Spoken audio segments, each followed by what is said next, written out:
դիտողներ, այսօր Կիրակի է, ապրիլի 7-ը և ցայք հեռուստաընկերության ուղիղ եթերում Եղեցի լույս հաղորդաշարի հերթական թողարկումն է։ Մինչ հաղորդումը սկսելը թույլ տվեք ի սրտե շնորհավորել մեր կանանց և աղջիկներին գեղեցկության և մայրության տոնի առիթով, մաղթել ձեզ քաջ առողջություն, երջանկություն, սեր, եղեք միշտ երջանիկ։ Եվ այժմ սիրով ներկայացնում եմ մեր հաղորդման հյուրին և հովանավորին, Շիրակի թեմի առաջնորդ, գերաշնորհ Տեր Միքայել եպիսկոպոս Աչապահյանին, Աստվածօգնական Սրբազան հայր։ Այսօր հայաստանյաց եկեղեցում նույնպես մեծ տոն է, ավետումը Սուրբ Աստվածածնի, այս տոնի մասին խնդրում եմ համառոտ պատմեք մեզ։ Դե այսօր միայն ավետում չէ, նաև Զատկին հաջորդող Կիրակին է, նոր Կիրակի կամ կրկնազատիկ է կոչվում, այնպես որ երկու տոներ համընկան այս տարի, քանի որ ապրիլի 7-ը Զատկին հաջորդող առաջին Կիրակի օրը համընկավ, այդ իսկ պատճառով երկու մեծ տոները համընկան և եկեղեցում էլ ավելի այսօր արարողությունները ավելի երկար տևեցին, որովհետև և նոր Կիրակին տոնվեց և ավետումը։ Անշուշտ ես իմ մասնավորի նույնպես իմ շնորհավորանքները պիտի հղեմ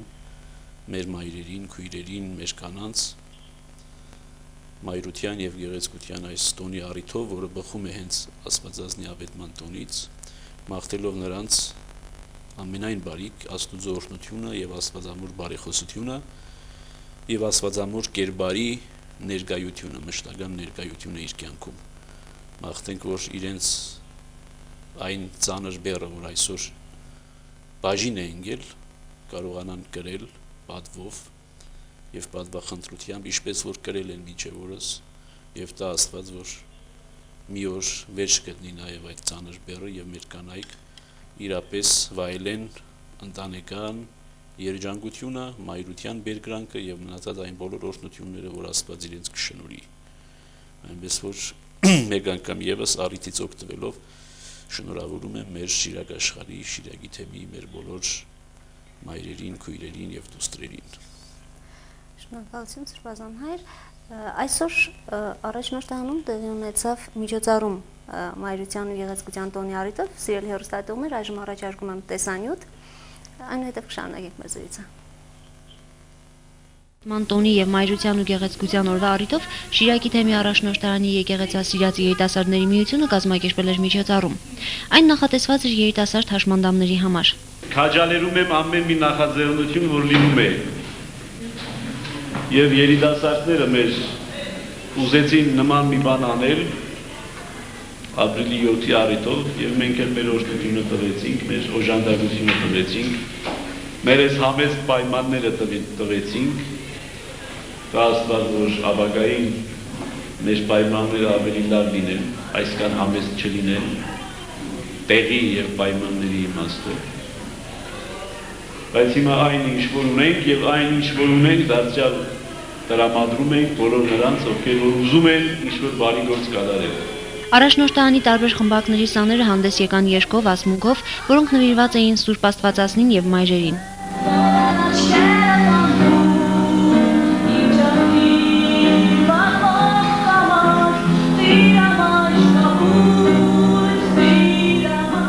Միջոցառման ներկա հաշմանդամ երեխաների ծնողների Աստղիկ հասարակական կազմակերպության սաները նույնպես իրենց մասնակցությունը բերեցին տոնական միջոցառմանը։ Նմանատիպ միջոցառում կազմակերպվել էր առաջին անգամ, որի միակ նպատակը հաշմանդամ երիտասարդներին զվարճացնելն էր։ Ընթերցվեց նաև Ղուկասի ավետարանի այն հատվածը, ուր Սուրբ Կույսին ավետվեց, որ մանուկ է ծնելու եւ անունը Հիսուս է դնելու։ Սրբազան հայր, թեև տեսանյութում ասվեց, որ նմանատիպ միջոցառում առաջին անգամ էր կազմակերպվել եկեղեցասիրած երիտասարդական միության կողմից, բայց եղել են այլ միջոցառումներ, պարզապես սա հաշմանդամների հետ առաջինն էր։ Սա հաշմանդամների հետ առաջինն էր, բայց առաջինը իմ խոսքի մեջ ես որ շեշտեցի առաջինը այն իմաստով,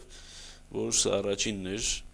որ իրենց երիտասարդների կողմից եկավ նախաձեռնությունը, նման բան կազմակերպելու եւ անելու նախաձեռնությունը։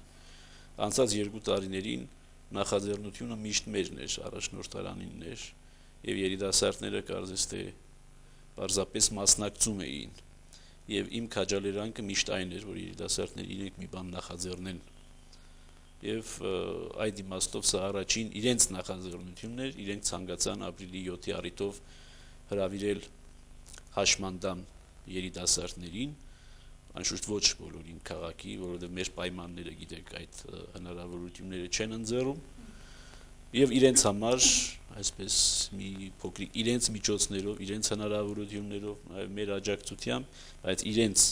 պատրաստած հայտագրով ուրախացնել, զվարճացնել եւ մի տեսակ այդ վիհը, որ կա հաշմանդամ երիտասարդների եւ առողջ երիտասարդների միջև կամրջել եւ դրա համար մեր քաջալերանքին եւ օրհնության արժանացան եւ դա Աստված, որ ապագային մենք քաջալերում ենք անշուշտ մշտապես, որ ապագային ուրիշ նախաձեռնություններով էլ հանդես գան եւ մենք միշտ աջակից կլինենք նման նախաձեռնությունների։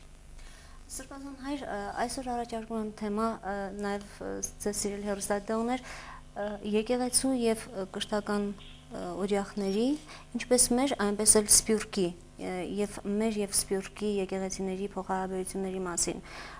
Ես առիթ ունեցա նկարահանումներ կատարելու Հալեպում, որը սիրով առաջարկում եմ եւ ներողություն եմ խնդրում որակի ցածրության պատճառով, որովհետեւ սիրողական նկարահանումներ էր։ Նախ առաջարկում եմ տեսանյութ, այնուհետ զրույց։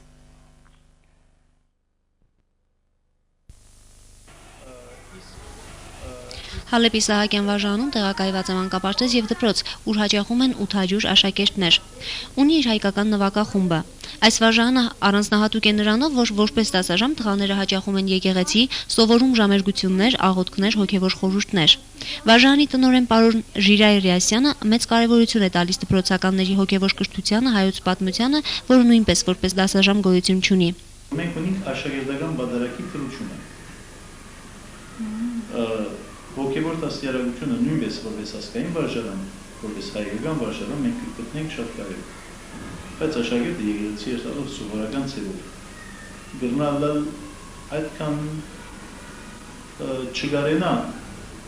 այդ հաղորդականությունը ունենալ եկեղեցվո ընթացքին, որքան եթե ինք դառնա անոր մեկ մասնիկը։ Ճիշտ այդ պատճառով մենք ստեղծել ենք հատուկ աշակերտական բادرակի թրությունը, որ շուրջ 10-րդ տարին է այստեղի գադարենք, ուրեմն յուրաքանչյուր աշակերտ ունի իր բادرակը մատույց դեդրը, եկեղեցին այդ օր միայն հատկացված կլա, մեր գողքի Սուրբ Գրիգոր Լուսավորիչ եկեղեցին միայն հատկացված կլա մեր աշակերտության այդ ժամը, եւ աշակերտներ իրենք կլան երկեցողությունը կատարողը, եւ բնականաբար օրվա քարոզը չսենք խոսքը քահանային ընդհանրապես կլա այդ շաբթու մեր հոգևոր գամասկային մեկ նյութին կամ թեմքին նվիրված։ Այս ծևով աշակերտները շատ ավելի եկեղեցու հետ կապված կմնան եւ անշուշտ աշխատանքի մեջ նաեւ կմտնե, որ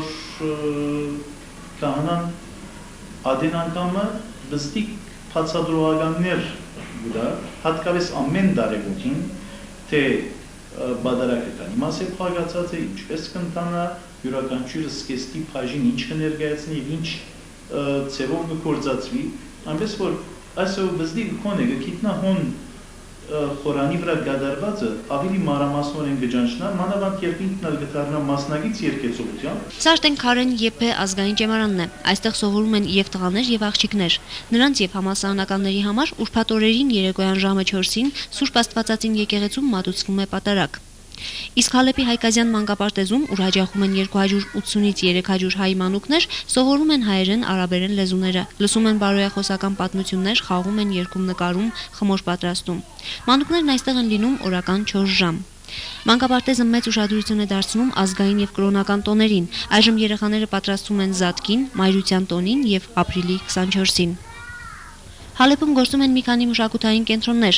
ինչպես Համազգային մշակութային միությունը, Հոմ մարզական կենտրոնը, Սիրիահայ օգնության խաչը, Երիտասարդաց միությունը եւ այլ կենտրոններ, որոնք միախմբում են հայ մանուկներին ու երիտասարդներին։ Այսպես Սրբազան հայր տեսանյութը նկարահանվել էր Սահակյան վարժարանում եւ Հայկազյան մանկապարտեզում եւ ինչն էր տարօրինակ ու շատ ուրախալի, որ ամեն մի դասընթաց, որ կազմակերպում էին, անպայման ինչ-որ կերպ պետք է առնչվեր եկեղեցու հետ, օրինակ պարտադիր ժամ էր մտել եկեղեցում տղաների ժամերգության մասնակցությունը պատարագին եւ եկեղեցու խորհուրդներին ծանոթանալը։ Ինչ կասեք այս մասին, ինչու ոչ մեզ մոտ եւ դրսում։ Ոչ մի տարօրինակ բան չկա այն իրականության մեջ, ինչ որ տեսել եք Հալեբում, որովհետև ամբողջ Սփյուռքում դպրոցները պատկանում են եկեղեցուն, եկեղեցու հովանու, եկեղեցու ֆինանսավորմամբ են պահվում, եկեղեցին է որ պահում է Սփյուռքի բոլոր վարժարանները, հայկական վարժարանները, եւ երեխան նաև իր ընտանեկան միջավայրում, դպրոցական միջավայրում մեծանում է հայ եկեղեցու շնչի ներքո։ Դա բնական վիճակ է, անբնական վիճակը մեզ մոտ է, երբ հասկանալի պատճառներով տասնամյակներ շարունակ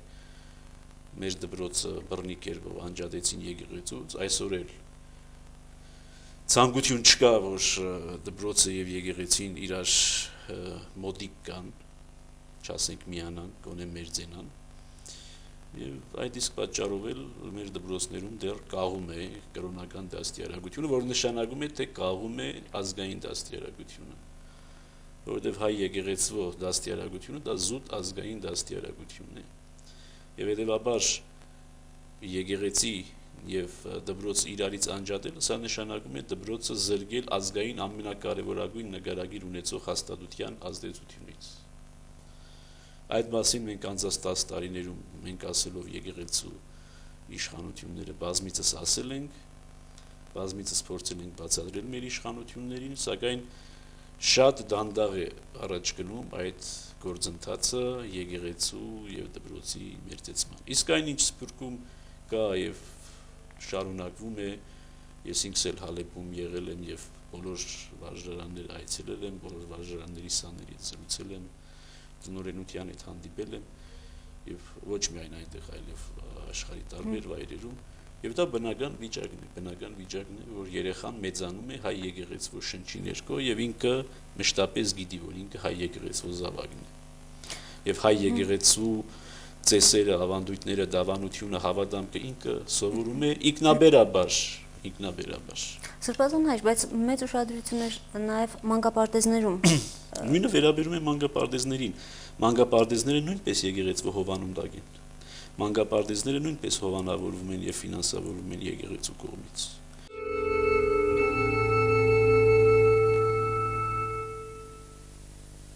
Ունենք հեռախոսազանգ, նախարարջարկում են պատասխանել հեռախոսազանգին, այն հետ կշարունակենք մեր զրույցը։ Ալո, լսում ենք ձեզ։ Բարև ձեզ։ Բարև ձեզ։ Նախ շնորհակալություն եմ ուզում հայտնել ձեզ, շատ ուրախ եմ այս հենց հաղորդումը պատրաստելու համար, որի շնորհիվ Աստծո մասին տեղեկություն ենք ստանում, չարը եւ բարի տարբերակելու։ Իմ հարցը հետեւյալն էր, եթե կխնդրեի պատասխանեք իմ հարցին, նախ ասեմ, որ ես ընթերցում եմ Աստվածաշունչը, հենց ես Աստվածաշնչում հանդիպել եմ շատ համարներ, այնտեղ թե 5 թե նոր կտակարաններում շեշտվում է հենց կռապաշտության մասին, այսինքն դատապարտվում է կռապաշտությունը Աստծո կողմից։ Ուրեմն Սաղմոս 115 գլուխի 4-րդ 8-րդ համարները, մինչև այդ հատվածը, հենց կռապաշտության մասին է։ Շատ կխնդրեի, որ հենց դուք բացատրեք, թե ինչու մասին էր այդ կռապաշտությունը, ինչ է ասում այդ համարներում։ Հայ Սուրբ, եթե հնարավոր է, մեկնաբանեիք այս տեսակետը Աստվածաշնչյան հենց տեսակետով։ Կռապաշտությունը Աստվածաշնչում շատ հստակ է։ Այս կռապաշտություն նշանակում է Աստծուն պաշտելու փոխարեն պաշտել կուռքերին։ Եվ հին շրջանում գիտեք բոլոր ազգերը կռապաշտեին, հենց Դավթի Սաղմոսները, երբ Դավիթը գրում էր Սաղմոսները, ամբողջ բոլոր երկրի բոլոր ժողովուրդները կռապաշտներ էին եւ միայն հրեա ժողովուրդները, որ ճշմարիտ աստվածպաշտություն ուներ, բայց եւ հրեաներն էլ շատ հաճախ ազդվում էին իրենց հարևանների կռապաշտության դրսևորումներից եւ պաշտում էին կուռքերի, Պահաղին, Մարդոկին եւ այլ կուռքերի, իրենց շրջակա մերձակա երկրների բնակիչների կուռքերին։ Հետևաբար կռապաշտության դրսևորումը սա է, ճշմարիտ Աստծո փոխարեն մեկ ուրիշին որպես Աստված դավանել, որպես Աստված ընդունել, որպես երկնքի եւ երկրի արարիչ, իր փրկության հովանավոր, իրեն պաշտպան, իրեն ապավեն ընդունելը, սա կռապաշտության դրսևորում է։ Այսինքն Աստծու փոխարեն այն գահին, որին բազմած է Աստված, այդ գահին որևէ մեկին նստեցնելը դա կռապաշտության դրսևորում է։ Դա կլինի կուրկ, դա կլինի ուրիշ չաստված, դա կլինի մարդկային սեփական եսը, դա կլինի մեկ ուրիշ գաղափար կամ գաղափարախոսություն, այսինքն այն գահը, որը վերապահված է Աստծուն տալ ուրիշին, դա կռապաշտություն է։ Եվ ընդհանրապես Աստվածաշունչը այդ կռապաշտության դեմ է խոսում։ Դրա համար նաև տասնապանյա պատվիրանների մեջ կուրկ մի պատրաստիր եւ կուրկ մի պաշտիր այդ պատվիրանը որ կա, վերաբերում է դրան, որ այսինքն ճշմարիտ Աստծուն մի փոխարինիր ստեղծված, արարած չաստվածով։ Եվ հետևաբար ցանկացած տող Աստվածաշնչում նաև Սաղմոսների մեջ տավտի կռապաշտության դրսևորումը վերաբերում է դրան եւ հիմնականում հրյա ժողովրդի բարագային շատ զգուշ էին հрьяաները, որովհետև իրոք շրջապատված լինելով կռապաշտ ժողովուրդներով պետք է միշտ զգուշ եւ աչալուժ մնային եւ մարգարեները մշտապես զգուշացնում էին իրենց առավելագույնս հեռու մնալ կռապաշտության որևէ դրսևորումներից։ Դեպաբար կռապաշտությունն այդ է եւ այսօր էլ այդ է։ Աստծուն վերապահված գահը ուրիշին չպետք է տալ։ Շնորհակալություն Սրբազան հայր, հարգելի հեռուստադիտողներ, հիշեցնեմ մեր հեռախոսահամարները, որով կարող եք մասնակցել մեր հաղորդմանը 222 47 305 43։ Սրբազան հայր, վերադառնալով մեր այսօրվա թեմային, խնդրում եմ ասացեք, կան ծրագրեր հայ երիտասարդների եւ սփյուռքի երիտասարդների հետ հանդիպման կամ փոխ համագործակցության ծանոթության, որպեսզի այնտեղի լավ սովորույթները ինչ որ կերպ փոխանցվեն մեզ կամ մեզանից ինչ որ լավ սովորույթներ եթե ունենք փոխանցվի իրենց։ Անշուշտ կան եւ առաջին այսպես հնարավորություն ընձեռնվեց անցած տարի, երբ համայնք հայկական երիտասարդական ուխտագնացությունը տեղ ունեցավ, որին մասնակցեցին բոլոր երկրների երիտասարդները եւ 3 օր միասին եղան եւ առիթ ունեցան միմյանց հետ շփվելու։ Ցավոք որոշ իմաստով այդ շփման եզրերը շատ լայն չեղան, որովհետեւ խմբերը շատ մեծ էին եւ ասենք սփյուռքահայ երիտասարդական խմբերը ավելի մեծ հնարավորություններ ունեին, ավելի լայն պայմաններում բնակություն հաստատելու եւ ավելի լայն հնարավորություններից օգտվելու եւ այդ ասենք շփման եզրերը մեծ չէին, բայց համենայն դեպս առաջին փորձն էր այդ երիտասարդներին համախմբելու եւ դա առիթ դարձավ, որովհետեւ վեհապար հայրապետը արդեն ծրագիր մշակի ստեղծելու համար համահայկական երիտասարդական ուրեմն գործուն մնայուն մի մարմին, որը զբաղվի 2 տարին մեկ կամ 3 տարին մեկ այդպես համահայկական հավաքներ երիտասարդական, քրիստոնեական հավաքներ կազմակերպելու, ոչ միայն Հայաստանում, ասենք, եթե հնարավորությունները նաև այլուր, որբեսի իրապես այս հայ երիտասարդները միմյանց հետ շփվեն եւ այդ փոխադարձ շփումով հարստանան։ Այո, այդ ծրագիրը հայ եկեղեցու օրակարգի վրա է եւ այսօր ստեղծված է գրեթե 1700-ամյակի գրասենյակի ուրեմն բազայի վրա ստեղծված է այդ գրասենյակը, որը զբաղվելու է այս հարցերով։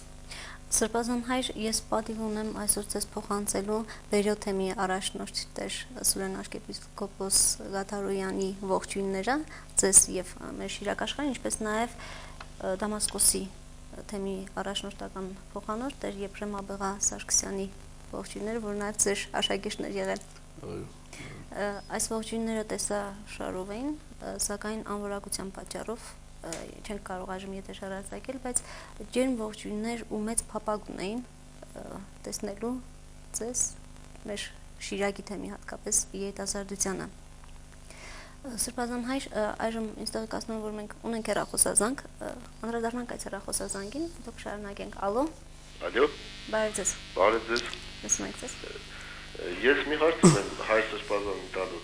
Ինչպես է նա համարում տալիբների կողմից Աֆղանստանում Բուդայի արձանների գնդակոծումը, դա պայքար է կրապաշտության դեմ, թե բարբարոսություն։ Միանշանակ բարբարոսություն է դա։ Միանշանակ բարբարոսություն, այստեղ այսինքն այլընտրանքային պատասխան չի կարող լինել, որովհետև դա վերջի վերջո մշակութային հուշարձան է։ Եթե արձանը կա եւ ոչ մեկը չի պաշտում, դա արդեն կրապաշտության դրսեւորում չէ։ Այսինքն եթե իրենք ուզում էին դրանից զերծ մնալ, արդեն զերծ էին քանի 100 տարի։ Հետևաբար այդ արձանը պայթեցնելու որևէ հիմք չկար։ Դա ուղղակի մոլերանդության եւ մեր եկեղեցին միշտ մոլերանդության դեմ է եղել, մոլերանդության դրսեւորում էր, որով իրապես իսպար ոչնչացավ մշակութային մի սկանչելի հուշարձան։ Սկանչելի մի հուշարձան, այնպես որ այստեղ ուրիշ պատասխան չի կարող լինել, դա բարբարոսություն էր։ Շնորհակալություն, Սրբազան հայր, Տեր-Զորում, Տեր-Զորի եկեղեցում կար քահանա Տեր Վազգեն, նա մեծ փափագով լսեց մեր հայ եկեղեցու գործունեության, հատկապես Շիրակի թեմի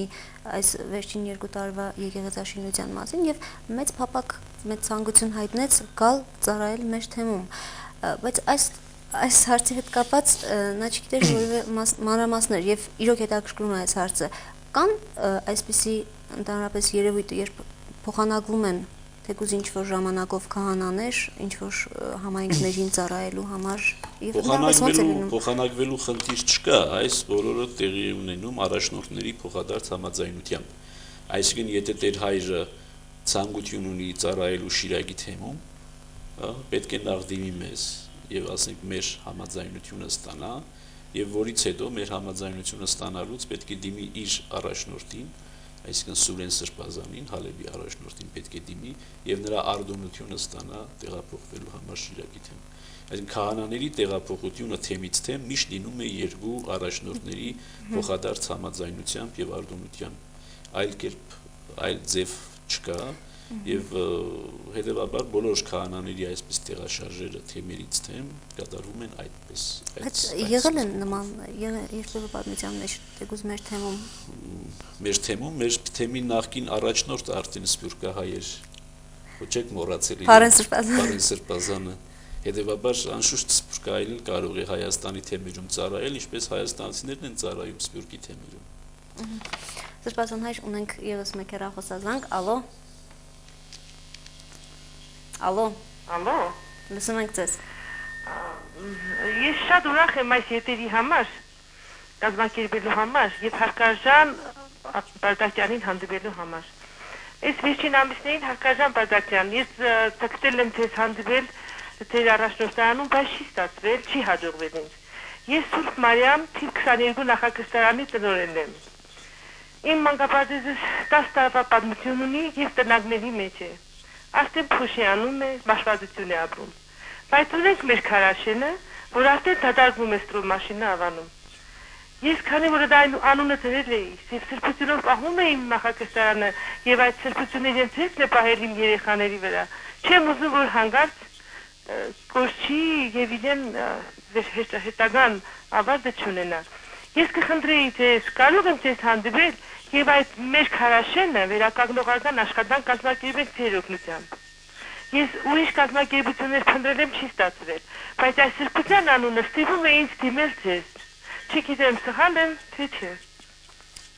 Ինձ դիմել միշտ կարող եք, դա երբևէ որևէ մեկ արգելք չկա, երբ ես առաջնորդարանում եմ այն աշխատանքային ժամերին, ես ընդունում եմ բոլոր ցանկացողներին։ Այնպես որ հանդիպել ինձ միշտ կարող եք։ Ինչ վերաբերում է նախակրթարանի վերանորոգության հարցին, որ եկեղեցին կարող է օգնել, անշուշտ նախակրթարանը գտնվում է պետական հոգատության ներքո եւ պետությունն է եւ իշխանություններն են պարտավոր այդ մասին մտածել, բայց եկեղեցին միշտ էլ օգնության ձեռք մեկնել է։ Ցավոք մենք այսօր չունենք այդ հնարավորությունները, որ օգնության ձեռք մեկնենք բոլոր մեր կրթարաններին, նախակրթարաններին կամ դպրոցներին, բայց կարող ենք դնել այդ հարցը մեր օրակարգում, մեր ուշադրության կենտրոնում եւ հետագայում մենք նույնպես դիմելով ուրիշ, ասենք, կազմակերպությունների, որոնք վստահում են եկեղեցուն, այդ միջոցներով կարող ենք ինչ-որ բան կազմակերպել։ Եթե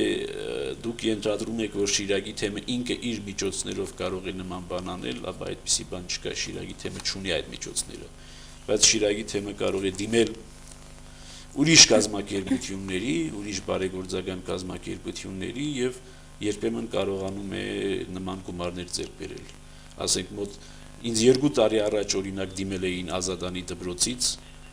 որոշակի օգնության հարցով եւ ուրախ եմ հայտնելու, որ ուղղակի 1 ամիս առաջ, 2 տարի հետո 1 ամիս առաջ մնալով այդ հարցը միշտ մեր ուշադրության կենտրոնում կարողացանք այդ հարցը լուծել, դրամական միջոցները ձեռք բերել եւ Ազատանի դպրոցը կստանա իր օժանդակությունը։ Այնպես որ այս պահին մենք չենք կարող ձեզ օժանդակել, բայց եթե դուք որոշակի ծրագրով ներկայանաք մեզ եւ այդ ծրագիրը մեր ուշադրության կենտրոնում լինի, գուցե եւ ապագային կարողանանք այդ հարցին լուծում տալ, օգնել։ Բայց ասում եմ, դա պետության գործն է եւ պետությունը պարտավոր է այդ մասին մտածել։ Շնորհակալություն Սրբազան, մենք ունենք եւս մեկ հեռախոսազանգ, ալո։ Ալո։ Այո։ Բարև ձեզ։ Բարև ձեզ։ Ես ուզում եմ մեկ հարց տալ ձեր հյուրին։ Ուղղակի հարցս հետևյալն է. Ինչպիսին կարող ինքը բացատրել, եթե Աստվածաշնչի մեջ գրված է, որ երկրի վրա որից մեկին հայր մի կոչեք։ Ինչպիսին է անդրադառնում Սրբազանը եւ նաեւ ինչպիսին է ինքը բացատրում, եթե իրեն ասում են, որ հայր Սուրբ, չէ՞ որ միայն Սուրբը միայն Հիսուս Քրիստոս ինքն է։ Ոչ մեկ չի կարող իր տեղը գրավել, եթե Աստված չէ եւ Սուրբ չէ։ Խնդրում եմ այդ հարցը Սրբազանը բացատրին։ Այս մասին մի անգամ անդրադարձել ենք արդեն, բայց վերստին անդրադառնալը չի խանգարի։ Անշուշտ Հիսուսի պատկամը հայր մի անվանեք ոչ մեկին բացի Աստծուց, ոչ թե սոսկ անվանումին է վերաբերում, անվանելուն է վերաբերում, այլ դավանելուն է վերաբերում։ Ում ես դու ընդունում հայր։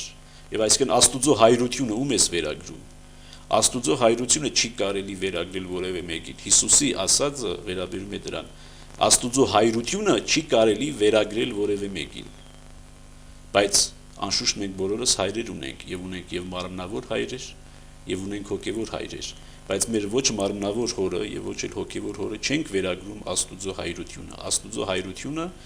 բոլոր հայրություններից վեր եւ բոլոր հայրություններից բարձր հայրություն է։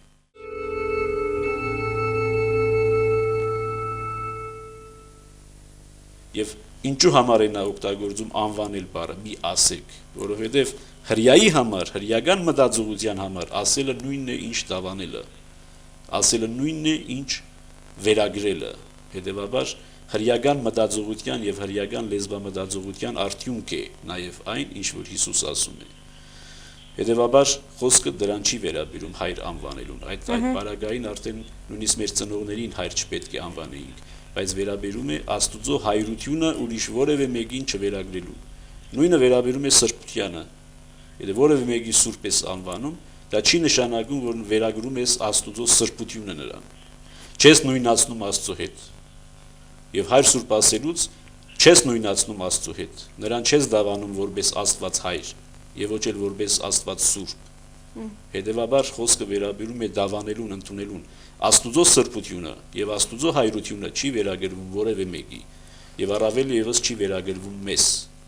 Մենք որևէ հավակնություն չենք ունեցել եւ չունենք Աստուծո հայրության, անսահմանությանը եւ անձեռնմխելիությանը դիպչել, եւ ոչ էլ նրա սրբության եւ ոչ իսկ կարող ենք մերձենալ, դրա հավակնությունը չունենք։ Բայց քանի որ հոգեվոր հայրության ենք կոչված ժողովրդին, եւ ժողովուրդը ցանկանում է մեր մեջ տեսնել սրբություն, որով դիմի դեպի Աստված եւ մոտենա Աստուծո սրբությանը,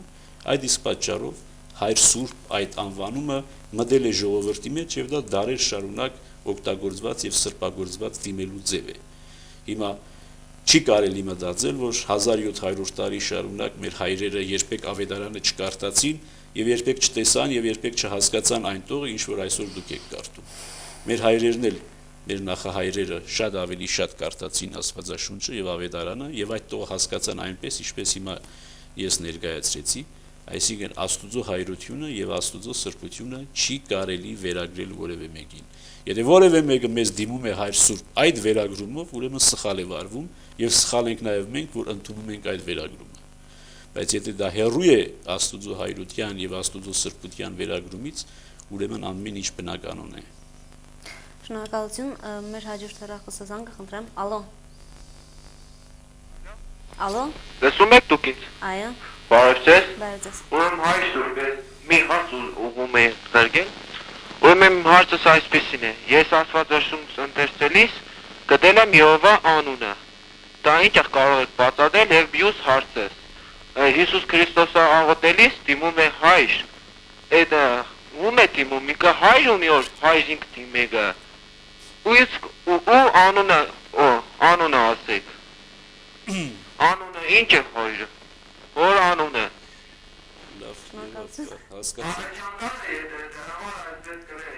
լավ, ոչինչ, չէ,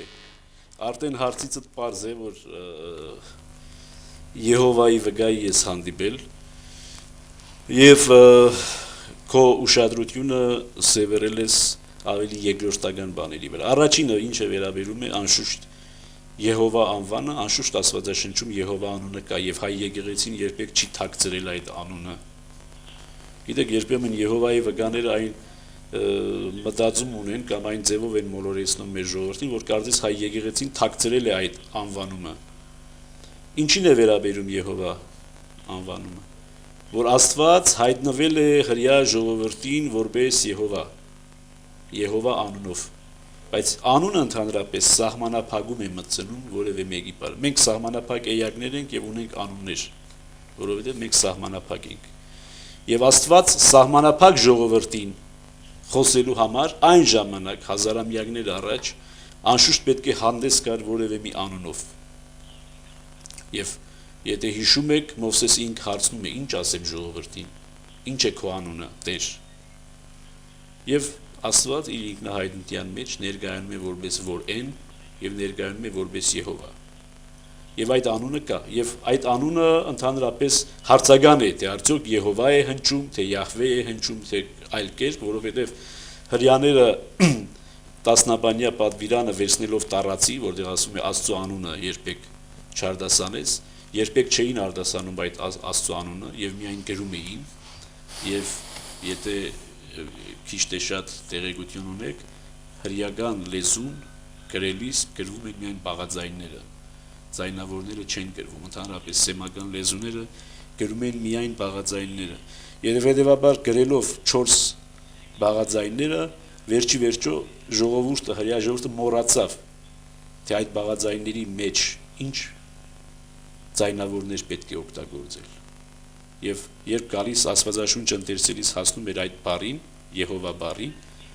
ասում էր Ադոնայ, մեկ ուրիշ բառ էր օգտագործում, Տիրոջ անուններից մեկ այլ անուն, որովհետև վերջի վերջո Աստծո անուններից մեկն է Եհովան, Աստծո անուններից է Էլոհիմը, Աստծո անուններից է Ադոնայը, Աստծո անուններից է Էլշադայը, Աստված բազմաթիվ անուններ ունի, որովհետև Աստված սահմանազատելի, սահմանափակելի չէ որևէ մեկ անունով։ Հետևաբար Եհովա անունը անուններից մեկն է, որով Աստված հայտնել է մարդկությանը, որբեսի սահմանափակ մարդությունը հնարավորություն ունենա իր սահմանափակությամբ հաղորդակցվել անսահման եւ անսահմանափակ Աստծո հետ։ Ինչ վերաբերում է Հիսուսի հայր դիմելուն,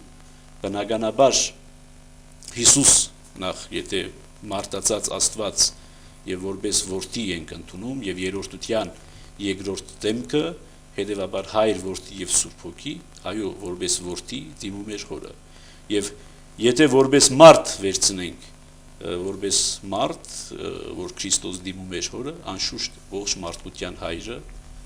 այն հայրն է, Աստված է, որը արարել է ամենքին եւ դրա համար էլ ինքը դիմում էր հայր անունով։ Այսինքն իր որդիությունը հավիտենական որդիություն էր Քրիստոսի, հավիտենական որդիություն էր որպես Աստված եւ ժամանակավոր որդիություն էր որպես մարդ։ Եվ այդ երկու որդիությամբ էլ Հիսուս դիմում էր հորը ասելով հայր։ Եվ այստեղ շատ մի հետաքրքիր կետ կա նաեւ, որ առաջին անգամ լինելով նոր կտակարանում, հին կտակարանում գիտեք Աստված միշտ դադավոր է, բարձր է, ահեղ է, հեռու է,